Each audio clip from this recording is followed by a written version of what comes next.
Today I brought a topic on NA tax, non-agricultural tax, and whether it can be abolished or can be removed. That is the question. So we'll go to the background of this tax and understand what are the problems associated with this tax and whether it can be banned. So this tax, NA tax, was introduced first in 1879 through the Act, Bombay Land Revenue Code. Then it was there for a long time and it was applied to all the lands that are there. It was the principal source of government that is the Britishers at that time. It was a principal source of income. Now this was there for a long time, but after independence and because of the industrialization and other benefits, other things, and because it was very notorious tax, it became the political class or the people, it became slightly irrelevant, or because the tax was not so harsh, people did not feel it so much later on. So it was a very low tax till about 2006 or something like that. But in 2006 it was increased and then it was stayed. So let us understand the legal aspect of this law, of this NA tax. So we have to see that there is a clause in the Maharashtra Land Revenue Code, section 39, which says occupants to pay land revenue and government lessee to pay rent. Now, when it says occupants to pay land revenue, what does it mean?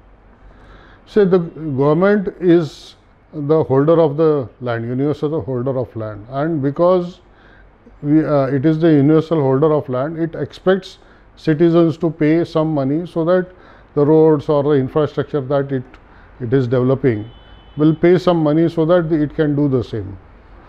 Now there are two types of tax in this. One is called the agricultural tax, when they levy it on the agricultural produce that is there on this land, and the second is the non-agricultural tax, like residential, commercial establishments which are there on the land. They are supposed to pay tax. So it is so first let us realize that this is enshrined in the Act. If you are talking about abolishing or removing it, you will have to strike down the clause, which I feel is not possible. So when you are talking about removing the tax and you speak to the bureaucrats, they are looking at you back, कि कैसे कर सकते हैं? How can it be possible?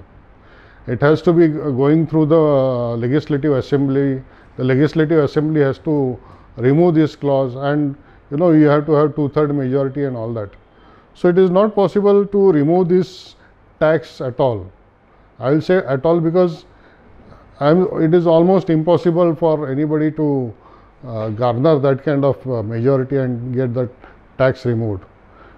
That is one aspect of it. But there are other issues that I want to highlight, and I feel that it should not be removed. So let us see from why I am against removal of this tax.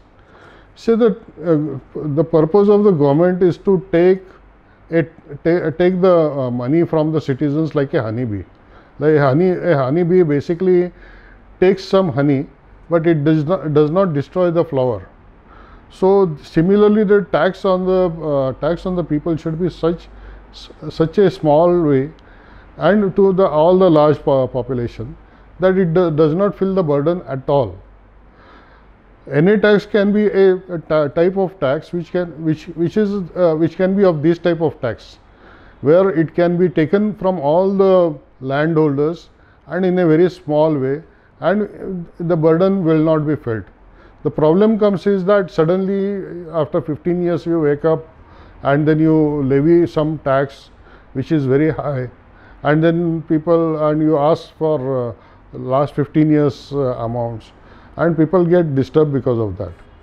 Let us realize that in the last 40-50 years the values of the land has gone up tremendously. It has gone what you call exponentially. When the land has when the land values have gone exponentially, the tax should be, the percentage of the tax should be very, very, very minimal, because that's where the trick lies in. In the provision for the provision for the tax in the law is 3%. Now 3% is not possible at all. It is a very high level of taxation, and it was attempted in 2019 or something in some areas in Mumbai, and they sent notices for crores of rupees. Recently, MHADA has come out with a circular for 2.5%.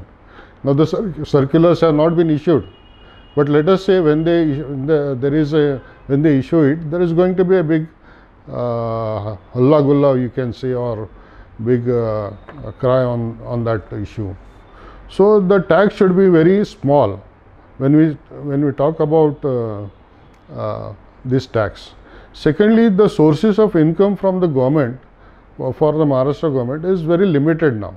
It has got, after the introduction of GST, it has to either it has to depend on GST, then excise, then basically stamp duty, some development charges and all that. So there is one source of income which the government can tap beneficially, and I think it should not be removed from this.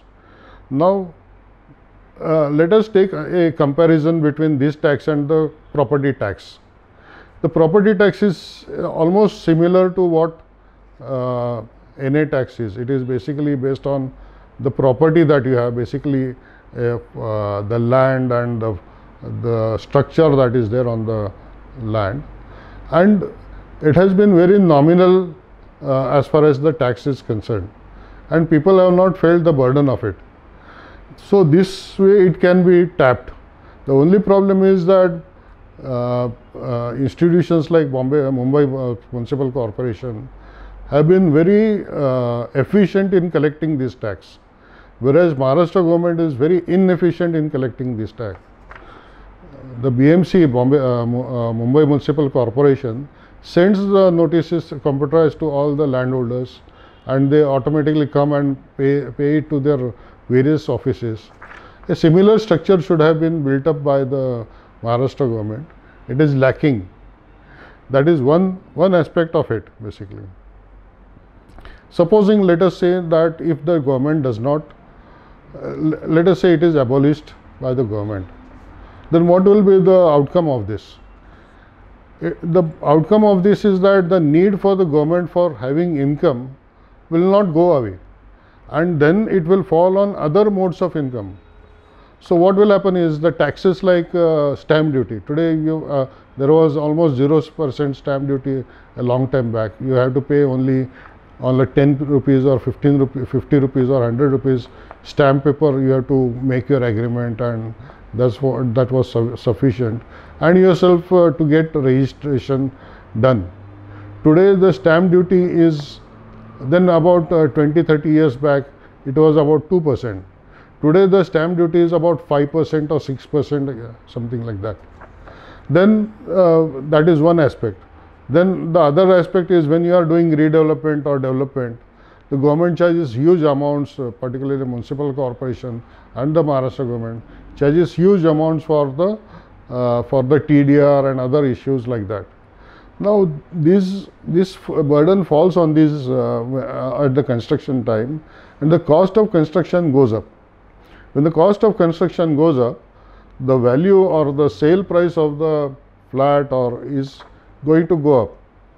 Now this can all be avoided. I know people who are declaring very low agreement value, somewhere around the RR rate and all that, and so just to avoid this stamp duty and all that. So this is unnecessary. Ultimately government would get 3% or 4% in the stamp duty because the valuation is declared low. So it is better that the government comes out with a lower valuation for stamp duty. It comes down on the various development charges, so that there is a boon, or you can a boom that can happen in the development or redevelopment space, because ultimately it is one of the basic needs of the any resident. We say anna vastra nivara. So housing is the basic need of any person, and when the government is very constricting in or making it very costly, then it is going to be a very it is difficult for the citizens to buy a place, and it is already happened and it is happening. To avoid that, for what you call affordable housing, you have to reduce taxes on this, you have to reduce stamp duty, and then you have to find a source of income which can have a very minimal effect on the citizens of this state. So I personally feel that, as a student of economics, that NA tax should not be abolished. It should be done in such a way that it should not, the burden should not be felt by the citizens. So what is the percentage that should be levied? So there is a YESDA report which says that charitable and residential places should have a very low taxation, what you call NA tax. So what can be the tax like that? So charitable organizations are paying 0.01% as rent, not NA tax, and NA tax should have been in fact lower than this. But residential properties are now, when the amendment has taken place, has said that it will be 0.05%. So it is 5 times what the charitable organizations are paying. The residential projects are lands are paying. So if it is brought to 0.01%, that is 1/5 of what is being there is a GR that has been issued in 2018 or something like that. If it is brought to 0.01%, then it becomes a tax which will be very low, where everybody can pay, and it will become a very good source of income for the government in the long run. Thank you. Dhanyavad. Jai Hind.